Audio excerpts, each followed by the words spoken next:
बच्चों, how are you? Today we will discuss electrochemical principle of metallurgy. In the reaction of a molten metal salt, electrolysis is done. जो molten metal salt होते हैं उनका reduction हम electrolysis द्वारा करते हैं. Such method are based on electrochemical principle. और ये जो होते हैं इलेक्ट्रोकेमिकल प्रिंसिपल पर आधारित होते हैं. Which could be understood through the equation, जो कि इक्वेशन द्वारा इसे समझा जा सकता है. Delta G equal to minus N F E cell.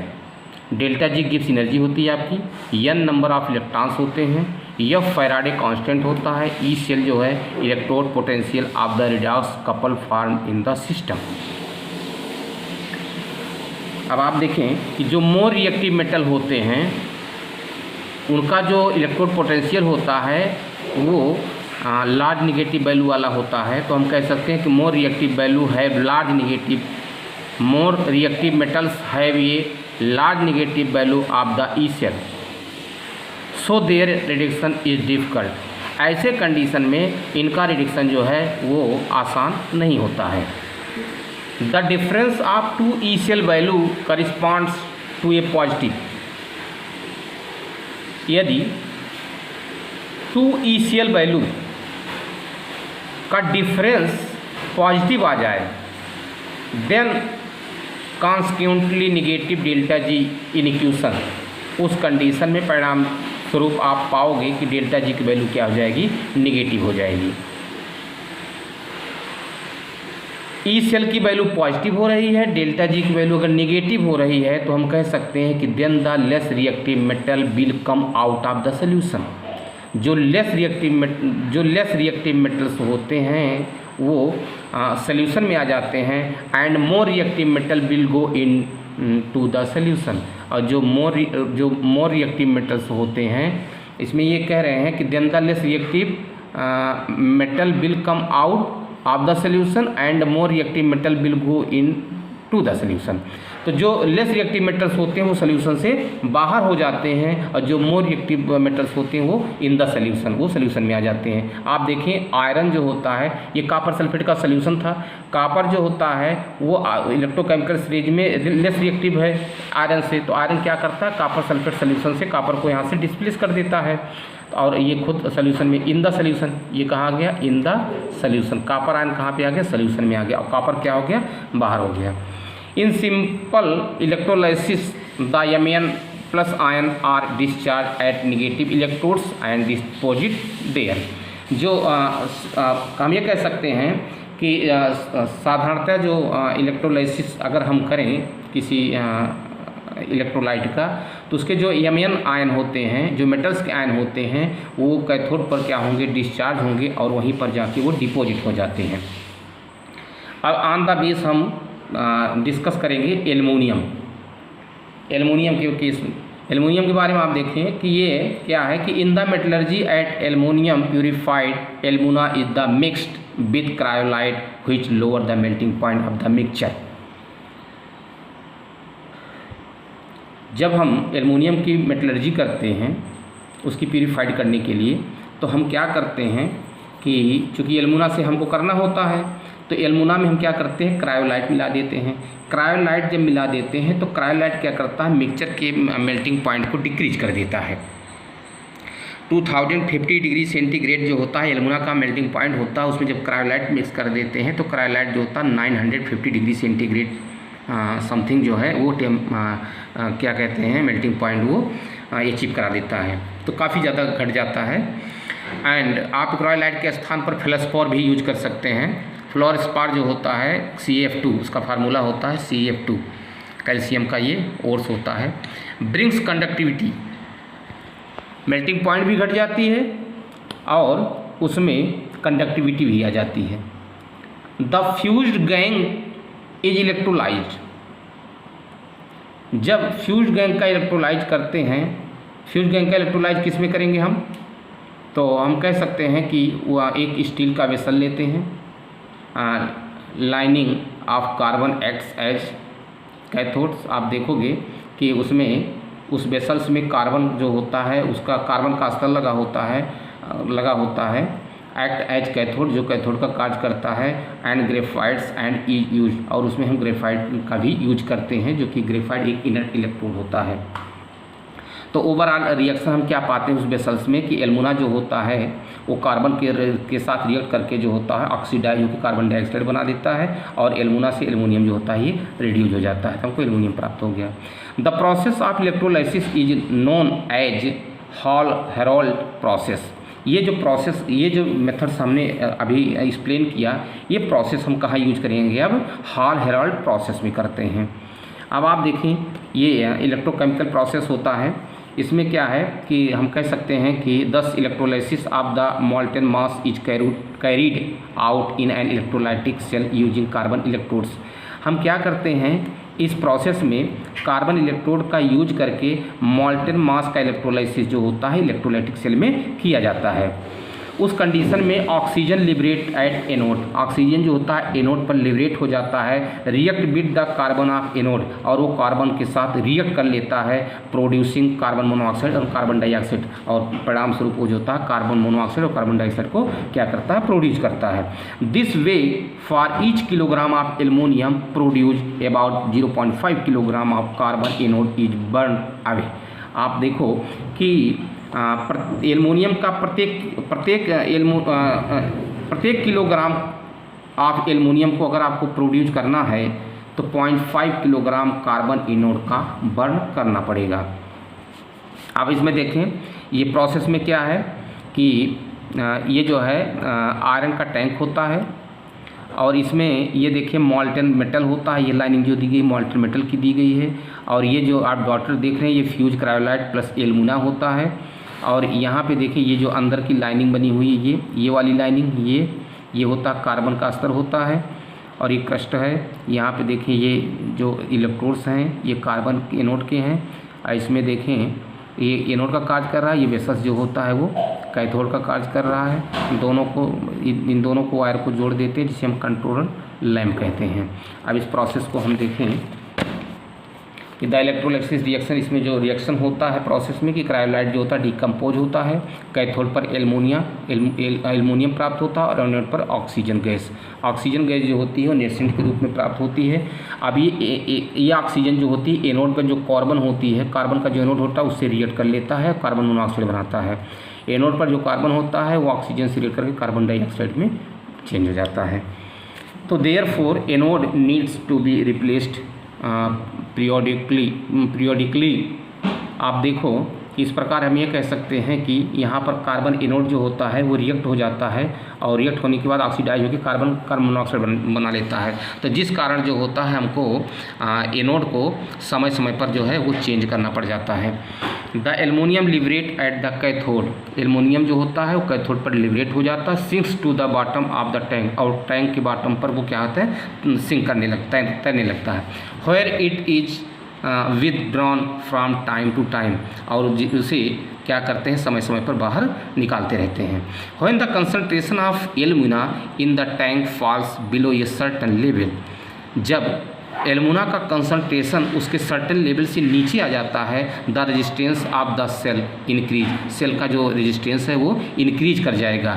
And is indicate, वो इंडिकेट क्या करता है by the charge control lamp which start glowing, जो आपका कंट्रोल लैंप है वो जलने लगता है। यही मतलब रेजिस्टेंस बढ़ना मीन्स कंट्रोल लैंप का ग्लो होना।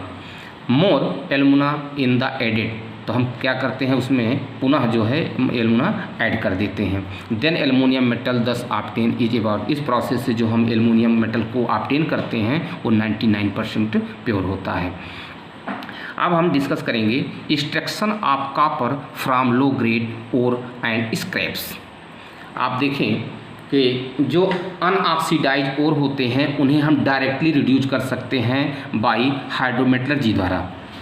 Hydrometallurgy is usually used for the extraction of copper from low grade ores. The low grade ores are leached by using acid. Leach जो होता है, जैसे जो बेटा मेटल्स कंबाइंड कंडीशन में होते हैं उनकी जब हम लीचिंग करते हैं तो प्रेजेंस ऑफ एयर की उपस्थिति में करते हैं। तो अब यहाँ पे जो कंडीशन हो थोड़ा सा हट के है, वो ये कह रहे हैं कि the low grade ores are leached, जो लो ग्रेड के ओर्स होते हैं वो लीच्ड होते हैं बाय यूजिंग एसिड, मतलब हम एसिड या बैक्टीरिया का यूज करके जो है हम उसे लीच कर सकते हैं। व्हेन ये low grade ore is treated with an acid, जो लो ग्रेड ओर होते हैं वो ट्रीट किससे होते हैं, एसिड के द्वारा होते हैं, एसिड से होते हैं। Copper metal present in the ore, जो ओर्स में कॉपर मेटल प्रेजेंट होते हैं goes into the solution as copper ion, और वो जो होते हैं कॉपर आयन के रूप में सॉल्यूशन में गोज होने लगते हैं, जाने लगते हैं।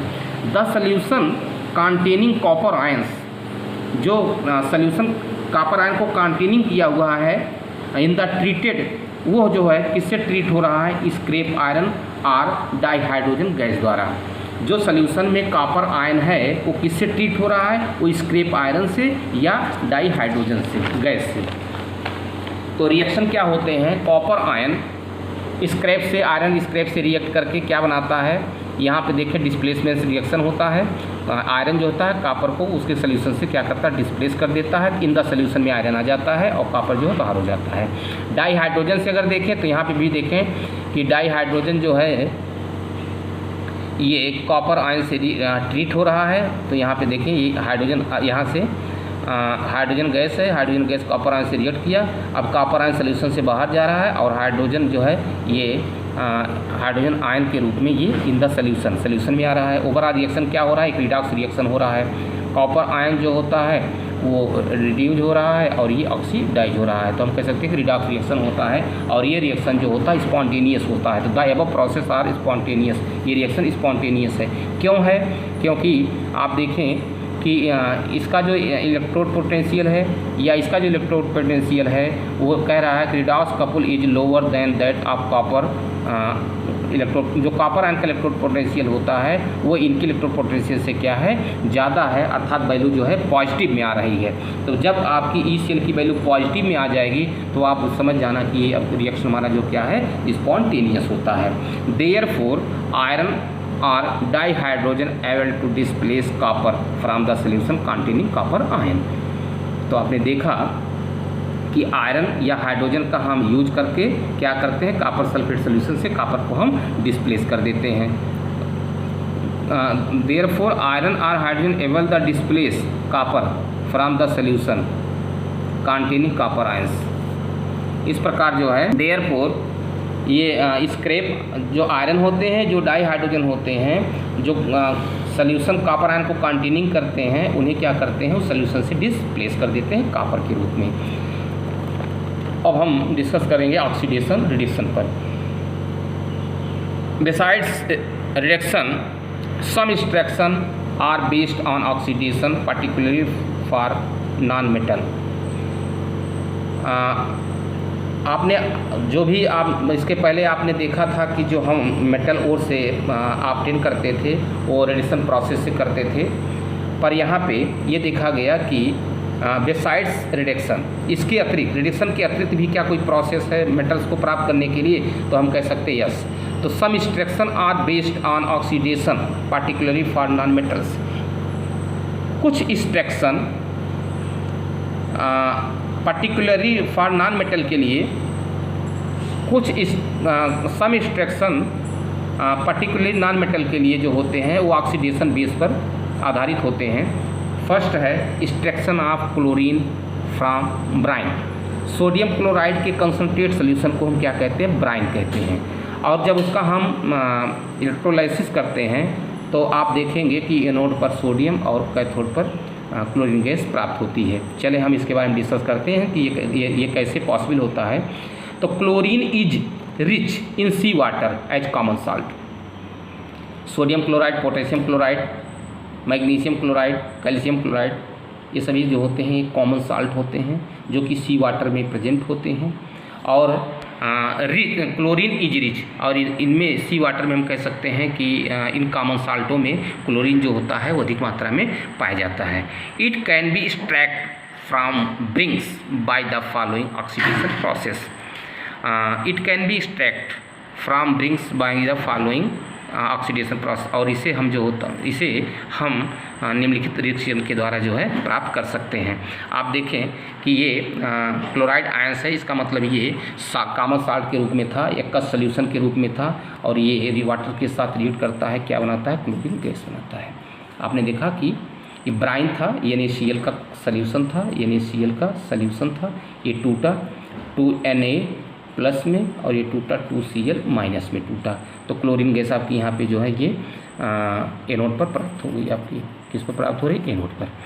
तो देखें, the oxidation process can not be carried out by the ordinary chemical methods. Oxidation process can not be carried out ordinary chemical methods, मतलब हम सामान्यतः केमिकल मेथड के द्वारा जो है अगर हम चाहें कि क्लोरीन को ऑक्सीडेशन प्रोसेस से ऑब्टेन कर लें तो ये पॉसिबल नहीं है। Therefore electrolysis is needed for the purpose, और इसका केवल इसकी आवश्यकता हमको, इस प्रकार हम कह सकते हैं कि electrolysis is needed for the purpose, इस पर्पज में केवल जो आवश्यकता पड़ती है हमको, वो जो प्रोसेस हमारा है वो ओनली इलेक्ट्रोलाइसिस ही है। हम इलेक्ट्रोलाइसिस के प्रोसेस द्वारा ही इन्हें हम ऑब्टेन कर सकते हैं। अब आप देखें कि the delta G for this reaction is plus में है 422 किलो जूल। इस रिएक्शन में जो डेल्टा जी की वैल्यू है वो पॉजिटिव में आ रही है, 422 किलोग्राम आती है।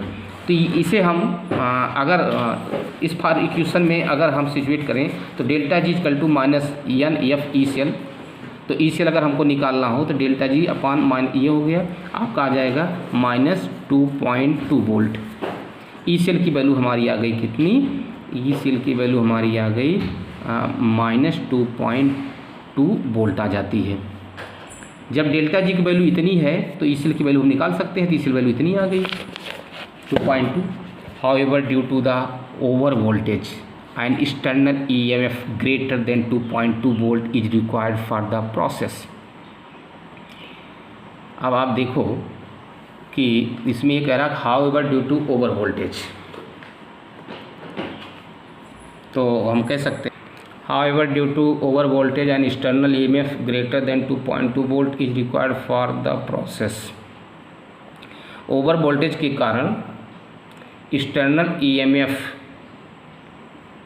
की जो वैल्यू होती है वो 2.2 वोल्ट से ज़्यादा होती है, और इस प्रोसेस को प्रोसीड करने के लिए वोल्टा हमको 2.2 वोल्ट से ज़्यादा की जरूरत पड़ती है इस प्रोसेस को प्रोवाइड करने के लिए।